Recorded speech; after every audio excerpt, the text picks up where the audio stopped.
السلام علیکم، آپ دیکھ رہے ہیں پروگرام ایجنڈا 5 اور میں ہوں حسنین وہاب۔ ناظرین، اسرائیل مسلسل غیر قانونی اور اشتعال انگیز اقدامات کرنے سے باز نہیں آ رہا ہے۔ اسرائیل نے قطر میں حماس کے رہنماؤں کی موجودگی کا دعویٰ کر کے قطر پر حملہ کر دیا۔ اسرائیل کا دعویٰ ہے کہ قطر کے دارالحکومت دوحہ میں حماس کے دفاتر موجود ہیں، جہاں پر حماس کے سینئر رہنماؤں کا ایک اجلاس جاری تھا جس کو نشانہ بنایا گیا ہے۔ اسرائیلی فورسز نے دوحہ کے علاقے قطارہ میں فضائی حملہ کر کے فلسطین کی مزاحمتی تنظیم حماس کے سینئر رہنما خلیل الحیہ سمیت 6 افراد شہید کر دیے، جبکہ متعدد زخمی ہو گئے ہیں۔ اسرائیلی دارالحکومت تل ابیب سے جاری بیان میں اسرائیلی فوج نے یہ تسلیم کیا کہ دوحہ میں دھماکے کے ذریعے حماس کے سینئر رہنماؤں کو نشانہ بنایا گیا ہے، جبکہ حماس ذرائع کے مطابق فضائی حملے کے وقت حماس کے متعدد رہنماؤں کا ایک اجلاس جاری تھا اور اجلاس میں حماس رہنما غزہ جنگ بندی کے حوالے سے امریکی صدر کی تجویز پر غور کر رہے تھے۔ عرب میڈیا کے مطابق اسرائیلی بمباری کے دوران اجلاس میں حماس کے 5 سینئر رہنما موجود تھے، جس میں خالد مشعل، خلیل الحیہ، ظہیر جبران، محمد درویش اور ابو مرزوق موجود تھے۔ عرب میڈیا کا یہ کہنا ہے کہ اسرائیلی فضائی حملے میں حماس کے سینئر رہنما خلیل الحیہ بیٹے اور سیکرٹری سمیت شہید ہو گئے ہیں۔ اس حملے سے متعلق ایک اسرائیلی عہدیدار نے یہ دعویٰ کیا ہے کہ دوحہ میں حماس رہنماؤں پر حملے سے پہلے امریکہ کو اطلاع دے دی گئی تھی۔ امریکہ نے حماس رہنماؤں پر حملے میں مدد فراہم کی ہے۔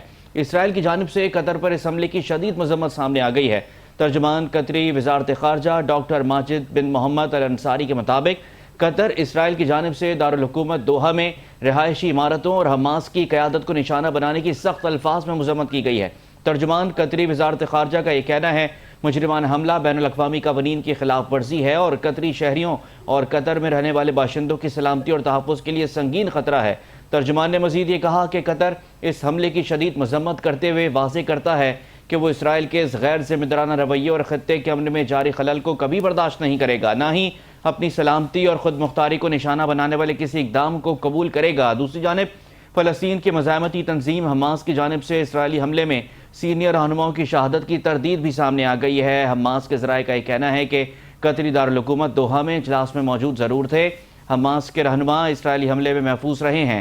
امریکہ اس سارے معاملے میں محتاط نظر آ رہا ہے۔ وائٹ ہاؤس کی ڈپٹی پریس سیکرٹری نے الجزیرہ کو یہ بتایا کہ دوحہ میں اسرائیلی حملوں پر امریکی انتظامیہ کی جانب سے کوئی تبصرہ نہیں کیا جا رہا ہے۔ وہ واضح طور پر اس صورتحال کو دیکھ رہے ہیں کہ کیسے آگے بڑھتی ہے۔ ڈپٹی پریس سیکرٹری نے مزید کہا کہ یہ بات کہ آیا امریکی کمانڈر ان چیف نے قطر پر اس حملے کی منظوری دی تھی، جہاں امریکہ کا فوجی اڈہ بھی موجود ہے، فی الحال قیاس آرائیوں پر مبنی ہے، جبکہ اسرائیل کی جانب سے دعویٰ سامنے آ رہا ہے کہ امریکہ کو حملے کی بروقت اطلاع دی گئی تھی اور امریکہ کی جانب سے اس حملے میں مدد بھی فراہم کی گئی ہے۔ اقوام متحدہ کے سیکرٹری جنرل انتونیو گوتریس نے قطر پر اسرائیلی حملوں کی مذمت کی ہے اور اس اقدام کو قطر کی خود مختاری اور علاقائی سالمیت کی کھلی خلاف ورزی قرار دیا ہے۔ رائٹرز کے مطابق اقوام متحدہ کے سیکرٹری جنرل انتونیو گوتریس نے کہا کہ قطر غزہ میں جنگ بندی کروانے اور حماس کے قبضے میں موجود تمام یرغمالیوں کی رہائی کے لیے نہایت مثبت کردار ادا کر رہا ہے، لیکن اسرائیل کے اس حملے سے غزہ جنگ بندی ایک بار پھر خطرے میں پڑ گئی ہے۔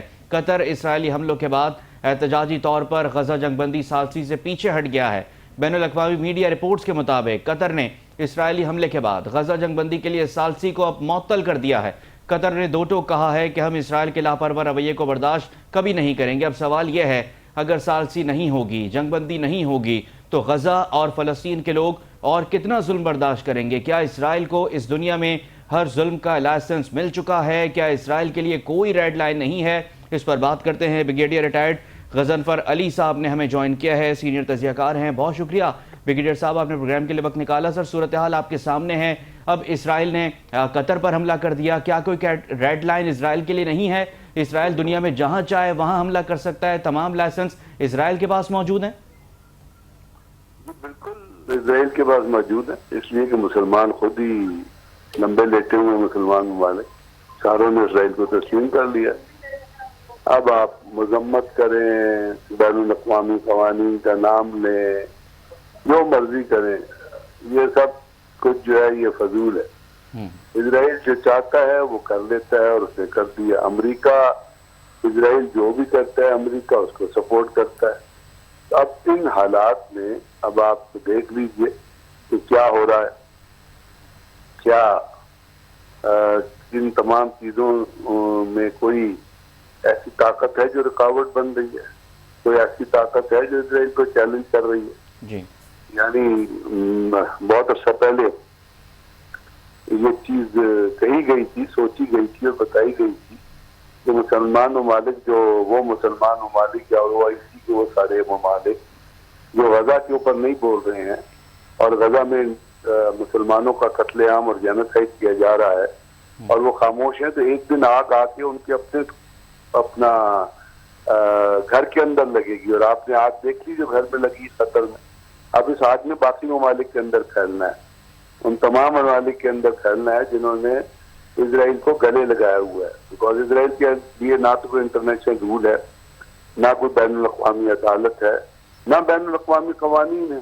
اب قطر کیا کرے گا؟ قطر تو بنیادی طور پہ اکانومی پہ توجہ دیتا ہے نا، اور وہاں پہ ان کی اکانومی بہت مضبوط ہے، اور قطر جو ہے اس نے بہت امن کے لیے لوگوں کو، ملکوں کو نزدیک لانے کے لیے، اپنا ایشوز کو ختم کرنے کے لیے بہت کردار انجام دیا ہے۔ آپ نے دوحہ میں قطر میں جو طالبان کے مذاکرات بھی قطر میں دوحہ میں ہوئے تھے، وہاں ہی ایگریمنٹ ہوا تھا جب امریکن وہاں سے نکلے تھے افغانستان سے، اور اس کے بعد بہت ساری ایسی مصالحتی کوششیں قطر کی طرف سے ہوئی ہیں۔ اب اگر یہ مصالحتی کوششیں قطر کی طرف سے ہوئی ہیں اور اس کا جواب اس کو بم کی صورت میں ملا ہے، اور وہاں پہ امریکہ نے گڈھا بھی بہت بڑا، لذیذ ایئر بیس بہت بڑا موجود ہے، تو آپ مجھے بتائیے نا کہ اس کے اوپر کیا کیا جائے؟ رویا جائے، سر پیٹا جائے، ہنسا جائے، یا دنیا کا مذاق اڑایا جائے، یا اپنی بے بسی کے اوپر یہ مسلمان ممالک جن کے پاس اتنی دولت ہے، جن کے تمام عمرہ شہراں بڑے بڑے روب پہن کے پھرتے ہیں، بڑے بڑے کاسز میں اور بڑی بڑی پرتعیش چیزوں میں رہتے ہیں، ان کی ناک کے نیچے مسلمانوں کا قتل عام ہو رہا ہے۔ تو اب آپ بتائیں نا کیا کہا جائے اس سے؟ کوئی لفظ ہے ادھر کہنے کے لیے؟ بدماشی، دروغ گئی، جھوٹ، یعنی اسرائیل سے دنیا کا بدماش بنا ہوا ہے نا، اس لیے کہ اس کو امریکہ کی سپورٹ حاصل ہے، اور جب وہ کچھ کرتا ہے تو ٹھیک ہے، امریکہ کی تو سپورٹ ہے اس کی، لیکن دنیا کی جو بڑی طاقتیں باقی ہیں، روس ہے یا چائنا ہے یا باقی ہے، وہ بھی نہیں بولتے۔ کوئی انٹرنیشنل رولز نہیں ہے کہ جو اس چیز کو گورن کریں کہ جی آپ جو ہے وہ اپنا کسی ملک میں، کسی خود مختار ملک کے اوپر حملہ نہیں کر سکتے۔ مطلب کیا کہا جائے؟ آپ چاہیے نا، there are no words to say on that۔ اگر ذہن کی بدماشی کو اگر نہ روکا گیا تو یہ میں آپ کو بتا رہا ہوں کہ جتنے مسلمان ممالک ہیں، ابھی دیکھیے نا انڈونیزیا میں کیا ہو رہا ہے، وہاں پہ پریزیڈنشل پیلس کو آگ لگا دی گئی ہے، لوگ جو ہے مطلب وہاں پہ جو پریزیڈنٹ کے خلاف لوگ ہوئے ہیں، وہاں پہ ایک ٹیکسی ڈرائیور کو پولیس نے مار دیا تھا، انفلیشن وہاں پہ بے تحاشا ہے، اس کے نتیجے میں لوگوں نے جلوس نکالے، تو وہ ممالک تو اپنے ایجپٹ کا آپ نے کریکٹر دیکھ لیا کہ جب جینوسائیڈ ہو رہا تھا تو اس زمانے میں ایجپٹ نے اپنی سرحد نہیں کھولی تھی جو پیلسٹینینز کو اکاموڈیٹ کرنے کے لیے۔ تو یہ رویے آپ کو سامنے نظر آ رہے ہیں۔ اب اس رویوں کے اوپر اگر آپ کچھ چیز کوئی عمارت پکی بنا سکتے ہیں یا کوئی مسلمان ممالک کا ریئیکشن انٹیسپیٹ کر سکتے ہیں، ادر دین ایران نے جواب دیا اسرائیل کو، تو اسرائیل کو خاموش ہونا پڑا، پھر امریکہ کو درمیان میں آنا پڑا اور فیس سیونگ لینی پڑی۔ یہاں تو فیس سیونگ کا بھی سوال کوئی نہیں پیدا ہوتا نا، کیونکہ قطر کے پاس ایسی کوئی پاور نہیں ہے جو اسرائیل کے خلاف استعمال کرے گا، اور باقی قطر کیا کر سکتا ہے؟ یہی کر سکتا ہے جو انہوں نے کیا ہے، کہ وہ اسٹیٹمنٹ دے سکتے ہیں، وہ بیان دے سکتے ہیں، وہ مذمت کر سکتے ہیں، باقی اسلامی ممالک بھی یہی کریں گے، مذمت کرتے ہیں۔ باقی جتنے ویسٹرن کنٹریز ہیں یا یورپین کنٹریز ہیں جتنے بھی ہیں، چاہے وہ فرانس ہے، چاہے وہ جرمنی ہے، چاہے وہ اٹلی ہے، چاہے جتنے بھی ہمارے، وہ سارے یہودیوں کے ساتھ کھڑے ہوئے ہیں، زیونسٹ کے ساتھ، زیونسٹ لابی جو ہے اس کے ساتھ کھڑے ہوئے ہیں، اور وہ زیونسٹ لابی اتنی مضبوط نہیں ہے، لیکن مسلمان ممالک کمزور ہیں، وہ آواز نہیں اٹھا سکتے، ان کی آواز کو دبا دیا گیا ہے، اور ان کی آواز اپنے انٹرسٹ کے لیے، اپنے جو ان کے ذاتیات کے انٹرسٹ ہیں، وہ قوموں کے انٹرسٹ نہیں ہیں۔ اس لیے کہ جتنے بھی مسلمان ہیں وہ ہر ملک میں جہاں بھی وہ رہ رہے ہوں، وہ غزہ کے اوپر خاموش نہیں ہیں، وہ بولتے ہیں، لیکن جو ان کے لیڈر ہیں وہ نہیں بولتے ہیں، کیونکہ ان کے جتنے انٹرسٹ ہیں وہ ریوالو کرتے ہیں امریکہ اور امریکہ کی خوشنودی کی حیثیت، امریکہ کی اور ٹرمپ کی خوشامد کی حیثیت۔ تو وہ خوشامدی ٹٹو جو ہیں وہ اسی طرح لگے رہیں گے، آپ اس سے کیا توقع کرتے ہیں؟ مجھے بتائیں نا کیا ہوگا؟ جو ہونا تھا وہ ہو گیا، اسرائیل نے مارنا تھا مار دیا، یا حملہ کرنا تھا کر دیا۔ سب سے ورس تو یہ ہے کہ چلیں ممالک کے اپنے مفادات تو ہوتے ہیں، لیکن ہیومینیٹیرین گراؤنڈ پر بھی کوئی پیش رفت نہیں ہو رہی ہے، کہیں سے کوئی دباؤ نہیں ڈالا جا رہا ہے، There is no humanity in the world. دنیا میں کوئی ہیومینٹی نہیں ہے، کوئی morality نہیں ہے، یہ صرف کتابوں کی باتیں ہیں جو آپ کرتے ہیں۔ یونائٹڈ نیشن جو ہے وہ یونائٹڈ نیشن کارپوریشن بن چکی ہے، ان کا secretary general has become the personal servant of the elite countries. He cannot speak. General council کے اندر ویٹو ہے، جو ممالک طاقتور ممالک ہیں ان کے انٹرسٹ، ان کے گماشتوں کے انٹرسٹ کے خلاف کوئی چیز ہوتی ہے وہ اس کو ویٹو کر دیتے ہیں۔ nothing can happen. It's a malfunction ہے، ساری دنیا ڈس فنکشنل ہے آپ کی UNO جو ہے، اور جتنے بھی مالیاتی ادارے ہیں وہ صرف امریکہ کے اشاروں پہ چلتے ہیں۔ میں نے بتایا نا، چلے امریکہ تو سپورٹ کرتا ہے جینوسائیڈ کو جو غزہ کے اندر ہو رہا ہے یا جو کچھ اسرائیل کرتا ہے، لیکن کم سے کم جو باقی طاقتیں ان کو تو بولنا چاہیے نا اس کے اوپر، تو وہ بھی نہیں بولتے، کیونکہ اس لیے وہ زیانسٹ کو یا اسرائیل کو کھلی چھٹی ملی ہوئی ہے کہ وہ جہاں جائے، جس وقت جائے، جو جا کے مرضی کر لے، کوئی اس کو پوچھنے والا نہیں، کوئی سوال اٹھانے والا نہیں ہے۔ ہمارے پہ ایسے ممالک ہیں جہاں پہ فلسطین کی خود اختیاری کے لیے وہ پیلسٹائن سے افیلیشن ظاہر کرنے کے لیے جلوس نکالنے پہ پابندی، پکڑ کے جیل میں ڈال دیتے ہیں اپنے ممالک سے۔ اچھے تو ویسٹرن کنٹری سے جہاں پہ لوگوں نے جلوس تو کم سے کم نکالے نا، وہ امریکہ کی وہ یونیورسٹی۔ سر یہ معاملہ اسی طرح پھر چلتا رہے گا، بدماشی کو پھر سب قبول جی بالکل، اس سے زیادہ ہوگا۔ آپ دیکھیے گا ہوتا کیا آئندہ، یہ تمام ممالک جنہوں نے اسرائیل کو جب سے لگایا ہے، یہ ساری آگ ان کے گھر تک، ان کے دروازے تک آئے گی۔ آپ دیکھیے آنے والے دنوں میں ہوتا کیا ہے۔ بالکل ٹھیک ہے، بالکل ٹھیک ہے، بہت شکریہ۔ بریگیڈیئر ریٹائرڈ غضنفر علی صاحب ہمارے ساتھ موجود تھے، بڑی امپورٹنٹ بات کر رہے تھے کہ اسرائیل بالکل ایک بدمعاش خطے میں بنا ہوا ہے، جہاں چاہ رہا ہے غیر قانونی اقدام، مجرمانہ غفلت۔ ہیومینیٹیرین گراؤنڈ پر وہ بات کر رہے تھے کہ دنیا میں بالکل ہیومینٹی اس وقت ختم ہو گئی ہے، تمام ممالک جو ہیں اپنے مفادات دیکھ رہے ہیں، یہ بھی بڑا ایشو ہے۔ اور دوسرا ایک ایشو ہے بڑا امپورٹنٹ پاکستان کے لیے، پاکستان میں جو سیلابی صورتحال بنی ہوئی ہے اس سے ملکی معیشت کو کتنا نقصان ہو رہا ہے، کہاں کہاں پر کتنا نقصان ہو چکا ہے، اور آنے والا سال اب سیلاب کے بعد کا جو سال ہوگا وہ کتنا مشکل ہوگا۔ فوڈ سیکیورٹی ایک بڑا مسئلہ بن کر سامنے آئے گی، اس کی کیا تفصیلات ہیں، تفصیلات آپ کے سامنے رکھیں گے بریک کے بعد۔ ناظرین، پاکستان میں حالیہ برسوں میں سیلاب ایک بڑھتا ہوا خطرہ بن چکا ہے۔ ہر سال مونسون میں مختلف اقسام کے سیلاب ملک کے بیشتر حصوں کو متاثر کرتے ہیں، جن سے نہ صرف انسانی جانیں بلکہ فصلیں اور معیشت کو شدید نقصان پہنچ رہا ہے۔ تشویشناک بات یہ ہے کہ اب یہ سیلاب صرف قدرتی آفات نہیں رہے، بلکہ موسمیاتی تبدیلی اور ناقص منصوبہ بندی نے ان کے اثرات کو کئی گنا تک بڑھا دیا ہے۔ ایک رپورٹ کے مطابق سال 2025 کے مونسون سیلاب پاکستان کی نازک معیشت پر بھاری نقصان کا باعث بنیں گے، جس کا ابتدائی تخمینہ 409 ارب روپے یعنی 1.4 ارب ڈالر کے قریب لگایا گیا ہے، جو ملکی جی ڈی پی کا 0.33% کے قریب بنتا ہے۔ زرعی شعبہ سب سے زیادہ متاثر ہونے کا توقع ہے، جس کا تخمینہ 302 ارب روپے کے قریب ہے۔ رپورٹ کے مطابق یہ نقصان مجموعی خسارے کا تقریباً 3/4 حصہ بنے گا، جو جی ڈی پی کا تقریباً 0.24% بنے گا۔ سیلاب نے پنجاب میں تقریباً 13 لاکھ ایکڑ زرعی زمین ڈبو دی ہے، جس سے چاول، گنا، کپاس اور مکئی جیسی اہم فصلیں تباہ ہو گئی ہیں۔ رپورٹ میں یہ بھی کہا گیا ہے کہ حالیہ سیلاب ملک بھر میں لاکھوں ایکڑ زرعی زمین کو متاثر کر چکے ہیں، جس سے پیداوار میں کمی اور لوگوں کے روزگار کے ذرائع خطرے میں ہیں۔ رپورٹ کے مطابق متاثرہ علاقوں میں زرعی پیداوار 15 سے 20% تک کم ہو سکتی ہے۔ سپلائی چین متاثر ہونے کی وجہ سے غذائی اشیاء کی قیمتیں 20 سے 30% تک بڑھنے اور گندم اور کپاس جیسی اہم اشیاء کی امپورٹ میں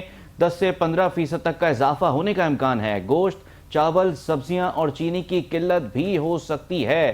اب اتنے سادہ نمبر ہمارے پاس آ گئے ہیں، تخمینہ جو لگایا گیا ہے 400 ارب روپے کا، یہ بہت بڑی فیگر ہے۔ اب سیلاب جب اترے گا، پانی جب کم ہوگا، اس کے بعد کیا صورتحال بنے گی؟ جب ریہیب میں ہم جائیں گے، کتنا پاکستان کو اس پہ فوکس کرنے کی اس وقت ضرورت ہے، اور کتنا اب تک نقصان ہو چکا ہے؟ کیا اس رپورٹ پر انحصار کر کے اس نقصان کا تخمینہ اور اس کا اندازہ لگایا جا سکتا ہے؟ یہ نقصان اس سے بڑھ کر کہیں زیادہ ہے۔ اس پر بات کرتے ہیں، ہمارے مہمان ہمارے ساتھ موجود ہیں۔ میر محمد علی خان صاحب نے ہمیں جوائن کیا ہے، ہمارے معیشت ہیں، سینئر تجزیہ کار ہیں۔ بہت شکریہ میر صاحب، آپ نے پروگرام کے لیے وقت دیا۔ خالد کھوکر صاحب ہمارے ساتھ موجود ہوں گے، صدر ہیں کسان اتحاد کے۔ خالد صاحب آپ کا بھی شکریہ۔ اور بجاد حسین ہیں، بیورو چیف ہیں ملتان سے، وہ بھی ہمیں جوائن کریں۔ بجاد آپ کا بھی شکریہ۔ آپ سب کی اجازت سے میر محمد علی خان صاحب آپ سے شروع کرنا چاہوں گا۔ میر صاحب، سیلاب کی صورتحال آپ کے سامنے ہے۔ اس سال پاکستان وہ ایکسپیرینس کر رہا ہے، شاید 2022 سے اس کی شدت کہیں زیادہ ہو سکتی ہے۔ سر، آپ کی نظر میں کتنا نقصان ہے پاکستان جو اس وقت اٹھا رہا ہے یا سیلاب کے بعد پاکستان نے اٹھانا ہے؟ دیکھیے اس وقت تو یہ قیاس آ رہی ہے، سمپل سی بات ہے.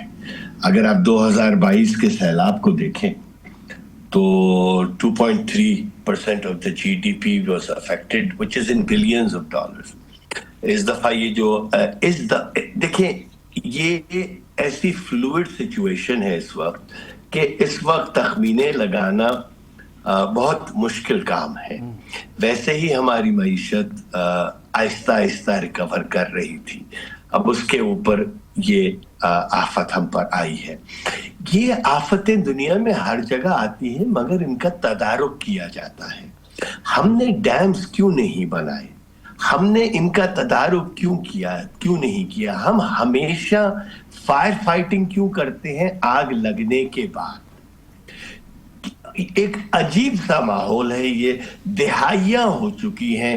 یہ نہ کوئی پہلا سیلاب ہے، نہ دوسرا ہے، نہ تیسرا ہے، نہ 18واں ہے. ہمارے پاس تو سیلاب ایک عام سی چیز ہے مگر آج تک اس کے لیے کچھ کیا نہیں جاتا ہے. اس کے بعد ہم کشکول لے کے کھڑے ہو جاتے ہیں کہ جی یہ ماحولیاتی تبدیلی ہے، جیسے کہ پتہ نہیں پوری دنیا نے ہم پہ ماحولیاتی تبدیلی تھوپی ہے کہ جی ہماری مدد کیجئے اور ہمیں امداد دیجئے. ایک تو بات یہ ہے. دوسری بات یہ معیشت کی نااہلی کو چھپانے کے لیے یہ تخمینے بڑھائے جاتے ہیں. یہ ابھی تک آن گراؤنڈ کس طریقے سے انہوں نے یہ اسیسمنٹ کیا ہے مجھے سمجھا دیں گے. ان کو کیسے پتا بیچارے کتنے غریب کسان جو ہیں وہ رول گئے ہیں، کتنوں کا مال مویشی مر چکا ہے، اس کی کیا آئیڈینٹیفیکیشن کا پروسیس کیا ہے جو یہ تخمینے بیٹھ کے لگا رہے ہیں. ان کی مرضی ہے تخمینہ بڑھا دے، ان کی مرضی ہے تخمینہ کم کر دے. Is there a scientific method؟ ہمارے پاس تو ابھی تک سیلاب کے کو اسیس کرنے کا کوئی سائنٹیفک میتھڈ تک نہیں لگایا گیا ہے کیونکہ 6 دن ہوئے نہیں ہیں اور سارے تخمینے آ گئے ہیں. یہ میری سمجھ سے باہر ہے. یہ نااہلی کے علاوہ اور کوئی چیز نہیں ہے. اور اس میں ہمیشہ غریب کسان ہی پستا ہے، غریب گاؤں کے لوگ ہی پستے ہیں. پہلی دفعہ تھوڑا سا شہر میں سیلاب آیا تو چیخ پکار شروع ہو گئی امیروں کی کہ جی ہماری سوسائٹی تباہ ہو گئی، ہماری یہ. ایک عجیب سا احساس ہوتا ہے کہ ہم کتنے بے حس ہو چکے ہیں کہ یہی چیز ہر سال، ہر دوسرے سال، تیسرے سال غریبوں کے ساتھ ہوتی ہے، کسانوں کے ساتھ ہوتی ہے. اس وقت ہم کچھ نہیں بولتے. جیسے ہی شہروں میں داخل ہوا چیخ پکار شروع ہو گئی. تو یہ حکومت کی نااہلی کے علاوہ یہ کوئی چیز نہیں ہے. بالکل ٹھیک ہے، بالکل ٹھیک ہے. خالد کھوگر صاحب بڑی امپورٹنٹ بات کر رہے تھے امیر محمد علی خان صاحب کہ مس مینجمنٹ بھی اپنی جگہ پر موجود ہے، قدرتی آفت کے پیچھے چھپا نہیں جا سکتا. اس وقت کسانوں کا کتنا نقصان ہو چکا ہے اور کتنا مزید ہو سکتا ہے کیونکہ سیلاب کی صورتحال ابھی تھمی نہیں ہے. جی بہت شکریہ. تینوں دریا بکرے ہوئے ہیں اس وقت، راوی، ستلج اور چناب. پنجاب کے آپ دیکھیں نا کہ 26 اضلاع میں اس وقت پانی ہے جی، اور تمام قسم کی جو اس وقت فصلیں کاشتے ہیں جس میں چاول ہے، کپاس ہے، گنا ہے، مکی ہے، سبزیات ہیں، چارہ جات ہے، تیل کی فصل ہے. یہ ساری فصلیں اس وقت بہت زیادہ ان کو نقصان ہو رہا ہے جی. اور اس کے فصلوں کے علاوہ کاشتکار کا جو بھی گھر بنا ہوا تھا، کوئی بھی انفراسٹرکچر بنا ہوا تھا، وہ بھی تباہ و برباد ہو گیا. کاشتکار تو اس وقت سیلابی علاقے میں صرف جو اس نے اپنے بدن پہ کپڑے پہنے ہوئے ہیں، اس کے علاوہ اس کے پاس جو اس کی فیملی کے پاس اور کچھ بھی نہیں بچا. اس کے پاس گندم پڑی تھی، دالیں تھی، کوئی چیز تھی، بستر تھے، چارپائیاں تھی، کوئی چیز اس کی باقی نہیں، سب کو سیلاب کی نظر ہو گئی. اب دوسرا ایک چیز دیکھنے میں آ رہی ہے کہ اس دفعہ جو پہلے لوگ ان کی سپورٹ امداد کے لیے نکلتے تھے، مخیر حضرات آتے تھے، اس دفعہ وہ چیز نہیں ہے، وہ جذبہ نظر نہیں آ رہا. اس وقت ہمارے لیے ضروری ہے کہ صرف حکومت پہ ہم نہ چھوڑیں، ایز اے قوم مل کے ہم فیصلہ کریں، ان کی سپورٹ کریں. اس وقت اگر ایسا سپورٹ نہ کیا گیا تو فوڈ سیکورٹی کا بہت بڑا مسئلہ بن سکتا ہے. ہمارے پاس پہلے فوڈ سیکورٹی کی شارٹیج ہے، ہم $10 بلین کی آلریڈی امپورٹ کرتے ہیں. صحیح. اور اگر گندم کی کاشت آنے والی ہے، ان کے پاس تو پیسہ نہیں ہے، 1 روپیہ نہیں ہے کہ یہ کھاد کہاں سے خریدیں گے، بیج کہاں سے خریدیں گے، پیسٹیسائڈ کہاں سے خریدیں گے، ڈیزل کہاں سے خریدیں گے، لیبر چارجز کہاں. تو یہ اس وقت حکومت کو اس پہ پورے مینیج کرنا چاہیے، ان لوگوں کی سپورٹ کرنی چاہیے، ان کو ہر چیز جو فری ملنی چاہیے، ان کے بجلی کے بل معاف ہونے چاہیے، کوئی معاملہ بھی آنا ہے، کوئی ٹیکس ہے وہ معاف ہونا چاہیے فوری طور پر.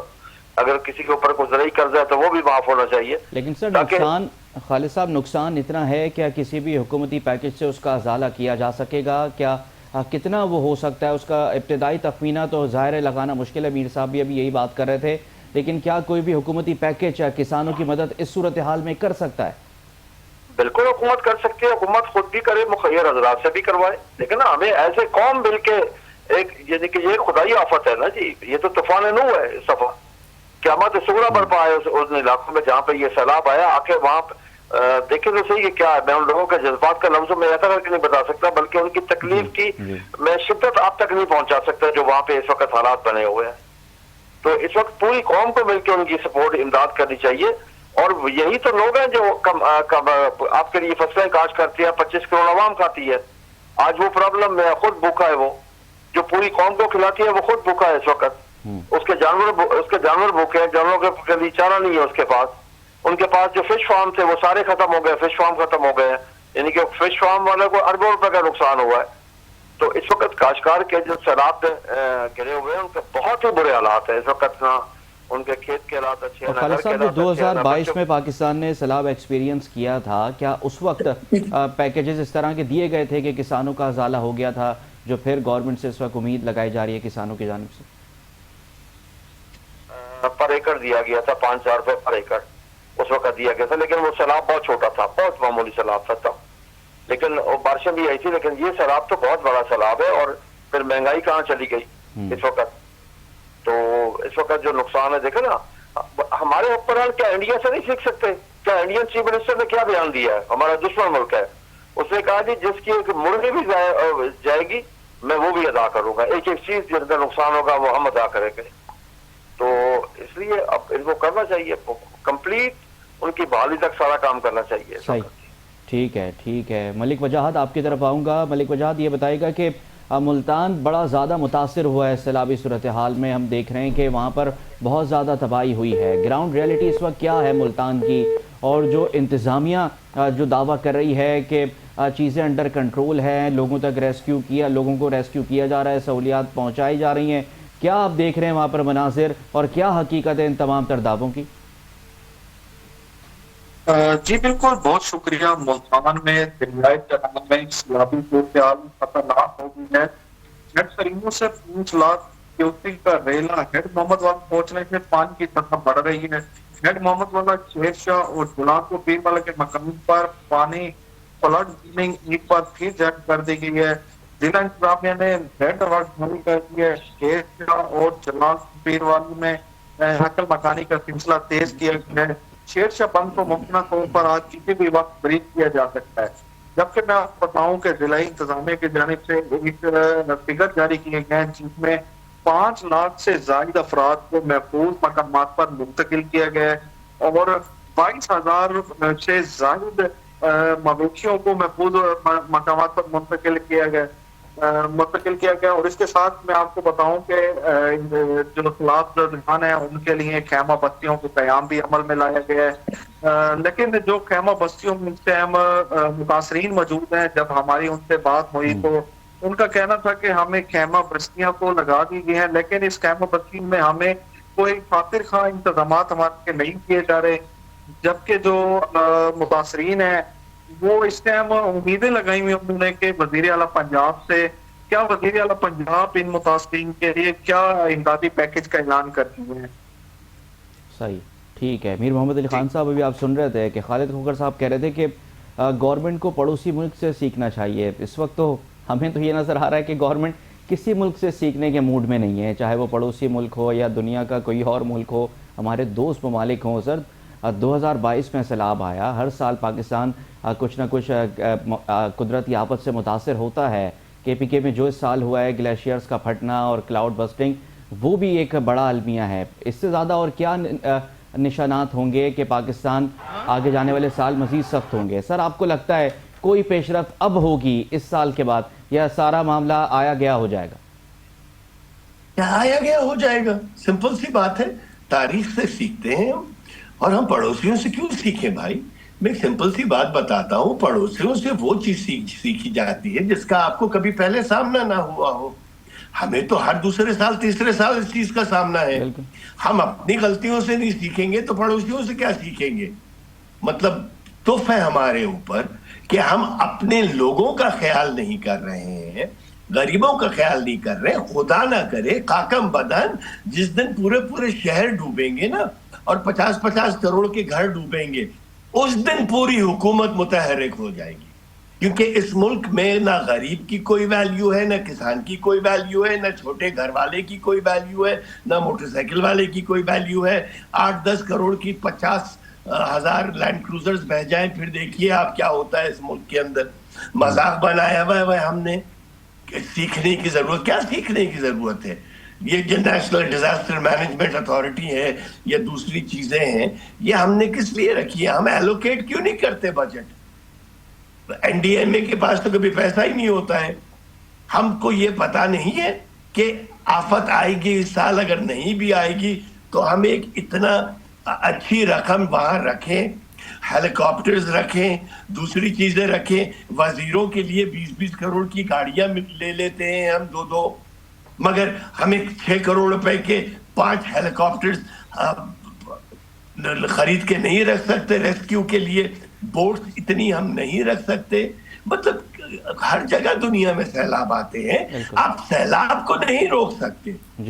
جیسے آپ بیماری کو نہیں روک سکتے، بیماری کے علاج کے لیے بہترین ہسپتال بنا سکتے ہیں آپ. یہاں پہ بہترین ہسپتال ہم نے بنانے ہیں میٹافورکلی اسپیکنگ. ہم کہاں سے سیکھ رہے ہیں؟ کب سیکھیں گے؟ ہم کبھی نہیں سیکھیں گے. یہ آج آئی گئی بات ہو جائے گی، قیمتیں بڑھ جائیں گی اور یہ کہا جائے گا کہ سیلاب آیا تھا اس کی وجہ سے قیمتیں بڑھی ہیں. جیسے پہلے بہت ہی سستائی تھی اور سیلاب کی وجہ سے قیمتیں بڑھ گئی ہیں. ابھی جو پچھلی قیمتیں بڑھی بھی ہیں اس کو بھی اسی قالین کے نیچے چھپا دیا جائے گا، سمیٹ دیا جائے گا. یا اصل چیز یہ ہوگی، یہ ابھی سے یہ کیوں ڈرا رہے ہیں کہ مہنگائی بڑھے گی، یہ ہوگا وہ ہوگا؟ کیونکہ ان کے پاس کوئی تدارک ہی نہیں ہے ان چیزوں کا. تو یہ پہلے سے بتا رہے ہیں تاکہ پرانے مال کو اور نئے مال کو، پرانی مہنگائی کو نئی مہنگائی کو گڈمٹ کر کے ایک جگہ پیش کر دیا جائے کہ جی یہ سیلاب کی وجہ سے سب کچھ ہوا ہے اور یہ ہمارے ہاتھ میں نہیں اور تھا. مرزا صاحب کل احسن اقبال صاحب کی بات کر رہے تھے کہ اس سال جو سیلاب آیا ہے پاکستان اس سے 30 سال مزید پیچھے چلا گیا ہے. پھر سر اگر اسی طرح ہم ہر سال متاثر ہوتے رہیں گے تو پھر کیا فائدہ؟ اتنے بڑے بڑے پلانز حکومت جب بناتی ہے، اڑان پاکستان ٹرانسفارمیشن پلان ایک بنایا گیا، ہم اتنی زیادہ ایف ڈی آئی کو پاکستان لانے کی کوششیں کر رہے ہیں، سر پھر فائدہ تو نہیں ہے ان تمام اقدامات کا؟ یہ بے وقوفی کا ایک بے انتہا بچکانہ سا اسٹیٹمنٹ احسن اقبال صاحب نے دیا ہے. 30 سال پیچھے چلے گئے ہیں کا مطلب ہے کہ ہماری جی ڈی پی $80 بلین پہ آ گئی ہے. خدا نہ کرے کہ کیا پورا پاکستان تباہ ہو گیا ہے کہ ہم 30 سال پہلے چلے گئے ہیں. 30 سال پہلے کا مطلب یہ ہے کہ ہماری ایکسپورٹ $6 بلین پر آ گئی ہے. 30 سال پہلے کا مطلب یہ ہے کہ ہم تباہ ہو چکے ہیں. خدا نہ کرے 80% ہمارا ملک تباہ ہو چکا ہے قاکم بدہن. یہ کس طریقے سے انہوں نے ایسٹیمیٹ نکالا ہے یہ 30 سال پرانا، سوائے اس کے کہ یہ اس چیز کو ایک ایکسکیوز کی طرح یوز کرنا چاہتے ہیں آگے چل کے. سر اگر وہ یہ کہہ رہے ہیں کہ 30 سال پہلے ہم چلے گئے تو سر 30 سال تو بڑے اچھے حالات تھے پیچھے پاکستان کے. آپ اس طریقے سے دیکھنا اگر آپ اس طریقے سے دیکھنا چاہیں تو 30 سال پہلے تو ہم سستائی تھی، 30 سال پہلے تو بہتری تھی. مگر یہ دیکھیں، یہ کہنے کا مقصد 2022 میں ہم 3.2%، 3.3% ہماری جی ڈی پی پہ افیکٹ ہوا تھا. تو وہ 2 سال پیچھے بھی نہیں ڈھکیلا اس نے ہم کو، اور یہ والا جو کہ کم ہے یہ 30 سال پہلے ہمیں پیچھے ڈھکیل دے گا. یہ کس قسم کے بیانات ہیں؟ یہ انتہائی غیر ذمہ دارانہ بیان ہے. یہ انتہائی ایک لا علمی والے انسان کا بیان ہے کہ جس کو الف پتہ ہے نہ بے کہ کیا ہو کیا رہا ہے ملک کے ساتھ. کیا آپ نے ہمیں 30 سال پہلے دھکیل دیا؟ خدا نہ کرے. بالکل ٹھیک ہے. خالد کھوکر صاحب آپ نے پھر ہمیں جوائن کیا ہے. سر یہ بتائیے گا کہ اب ہونا کیا چاہیے حکومت کی طرف سے؟ فیڈرل گورنمنٹ مل کے کوئی پلان بنائے، صوبائی حکومتیں مل کے کوئی پلان بنائے، کسانوں کو بیسک چیزیں کیا ملنی چاہیے اور اقدامات کیا ہونے چاہیے تاکہ آئندہ آنے والے سیلاب کو روکا تو نہ جا سکے، ظاہر ہے وہ ایک بڑی اپنے اندر ایک چیز ہے, اس کی شدت کو کم کیا جا سکے؟ پہلی چیز تو یہ ہے نا کہ اب دریاؤں کی زوننگ ہونی چاہیے, ان کے راستے کلیئر ہونے چاہیے. دنیا میں کوئی بھی پیدا نہیں ہوا جو ہوا, آگ اور پانی کا راستہ روک سکے. ہمیں ان کے راستے سے ہٹنا چاہیے, نمبر 1. نمبر 2 ہے کہ اگلی فصلوں کے لیے حکومت کو چاہیے کہ سیلاب زدہ علاقوں کے لوگوں کو بھرپور سپورٹ کرے, ان کو کھاد, بیج, پیسٹی سائڈ, ان کو ہر چیز مہیا کریں اور مفت دیں ان کو, تاکہ وہ اپنی فصل کاشت کر سکیں. یہ میرا تو یہ ہے جی. اور ان کے بجلی کے بل معاف کر دیں, جو بھی کسی قسم کو ان پہ قرضے ہیں وہ معاف کر دیں, کیونکہ اس وقت تو وہ بیچارے بالکل بے یار و مددگار بیٹھے ہوئے ہیں, سڑکوں کے اوپر بیٹھے ہوئے ہیں وہ. ٹھیک ہے خالد صاحب, آپ کہہ رہے ہیں کہ دریاؤں کے راستوں کو کلیئر کیا جا سکے, اس کے سامنے تو حکومت بڑی بے بس ہے. مصدق ملک کہہ چکے ہیں کہ 10 طاقتور لوگوں کو بچانے کے لیے پورے کے پورے گاؤں تباہ کر دیے جاتے ہیں. یہ سٹیٹمنٹ انہوں نے دے دیا, اس سے زیادہ حکومت کیا پھر بات کرے گی؟ کیسے ہوگا پھر یہ سب؟ دیکھیں, اس میں قانون سازی کرنی چاہیے کہ اگر کوئی بھی شخص وہاں پہ قدم رکھے اس کے خلاف 780 کا پرچہ ہو. یہ تو کوئی طریقہ نہیں ہے کہ ہر سال ہم ہر چیز دبو کے بیٹھے ہوں. یہاں پہ جب سیلاب آتا ہے باتیں شروع ہوتی ہے, جو ہی سیلاب ختم ہوتا ہے اس کے بعد بات چیت ختم ہوتی ہے. بھی آپ کے پاس پورا ایک سسٹم ہے, ایک میکنزم ہے, قانون ہے, ہر چیز موجود ہے. تو کیوں نہیں اس پہ عمل ہوتا؟ ریاست اپنی ریٹ کیوں نہیں قائم کرتی؟ خالد صاحب ایک بات بتائیے گا کہ سیلاب کی تباہ کاریوں سے متعلق پیش گوئیاں بھی بار بار کی جاتی رہی تھیں. پورا ایک ایسٹیمیٹ لگا کر NDMA نے بھی بتایا تھا, محکمہ موسمیات نے بھی بتایا تھا کہ صورتحال ہو سکتی ہے. کیا پنجاب کے اندر آپ نے دیکھا کہیں بھی اس کے لیے کوئی تیاری کی جاتی رہی ہو؟ آپ کو نظر آیا کوئی اس طرح کا اقدام؟ دیکھیں نا, آپ کے NDMA سارے اس وقت ہمیں نظر آتے ہیں جب سیلاب آ جاتا ہے, اس سے پہلے تو کچھ نہیں ہوتا. دیکھیں نا, صورتحال یہ ہے جی کہ میرا گھر, میرا گاؤں ایک نہر کے اوپر ہے, وہ نہر کی پوسٹ ٹوٹ گئی ہے جہاں پہ نہ سیلاب ہے نہ کچھ ہے, کیونکہ کام نہیں ہوتا. اریگیشن ڈپارٹمنٹ والے سارا کچھ ہڑپ کر جاتے ہیں. لیکن جو میری نہر کی پوسٹ آج سے 40 سال پہلے جتنی خوبصورت ہوتی تھی آج وہ نہیں, حالانکہ جدید دور ہے, مشینری ہے, سارا کچھ ہے. ہمیں پانی نہیں ڈبویا, بیماری نے ڈبو دیا ہمیں.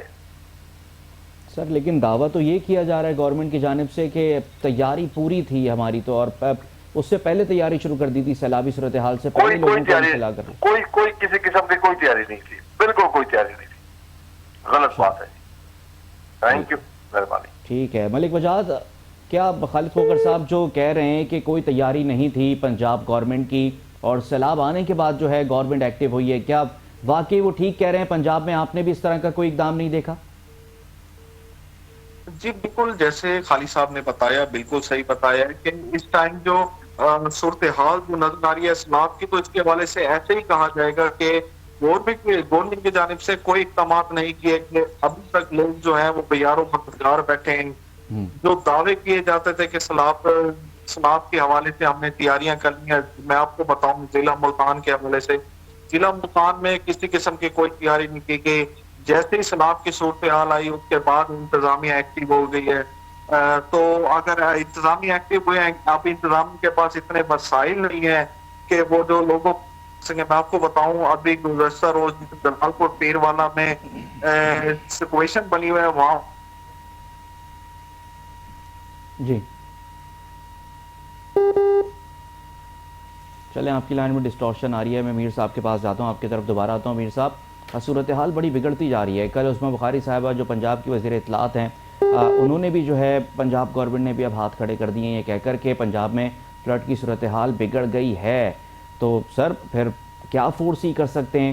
کسان بھی تباہ ہو گیا, معیشت ہماری بیٹھ گئی ہے, 30 سال پیچھے بھی ہم چلے گئے ہیں, سیلاب نے پیچھے بھی 30 سال دھکیل دیا ہے. سر آنے والے سال پھر مزید ورسٹ ہوں گے, صورتحال تو بڑی خراب ہوتی جا رہی ہے اگر سب مل کے کوئی فیصلہ نہیں لیتے, نیشنل ایکشن پلان میں اس کو کلائمیٹ چینج کو شامل نہیں کیا جاتا. تو یہ کلائمیٹ چینج کو کس چیز میں شامل کریں گے؟ یہ کلائمیٹ چینج کو سمجھتے ہی نہیں ہیں. ہمارے پاس کون سی انوائرمنٹل ایجنسی ہے جو کہ کلائمیٹ چینج کو سمجھتی ہے؟ یا گلیشیئر سارے پگھل کے میلٹ ہو کر پانی بن رہے ہیں, ان کو کیا پتا کون سے ہیں؟ یہاں پر وزارتیں جو ہے, ایک ڈاکٹر کو وزارت آئی ٹی دے دی جاتی ہے, آئی ٹی والے کو ٹیکسیشن دے دیا جاتا ہے. یہاں پر عجیب سی تو حالت ہے پورے ملک کی وزارتوں کی. تو یہ کلائمیٹ چینج کے لیے تو کچھ نہیں کریں گے. مگر یہ ایک غیر ذمہ دارانہ سا جملہ ہے کہ حالات اور بگڑ گئے ہیں. ایسے وقت پہ ہمت دلائی جاتی ہے, قوم کو ہمت دلائی جاتی ہے, کہا جاتا ہے, دکھایا جاتا ہے کہ ہم آن گراؤنڈ ہیں, ہم آپ کی مدد کے لیے ہیں, اگر خدا نہ کرے حالات بگڑیں گے تو اس کو بھی ہم سنبھالیں گے, ہم 24 گھنٹے کام کریں گے. یہ باتیں کہنی ہے اس وقت. یہ تھوڑی کہنا ہے آ کر ٹی وی کے اوپر کہ حالات اور بگڑتے جا رہے ہیں اور ہمارے ہاتھ سے باہر ہوتا جا رہا ہے. یہ میری سمجھ میں نہیں آتی. جس چیز کو ڈیفینڈ کرنا ہے, جہاں حوصلہ افزائی کرنی چاہیے وہاں حوصلہ افزائی نہیں ہوتی ہے.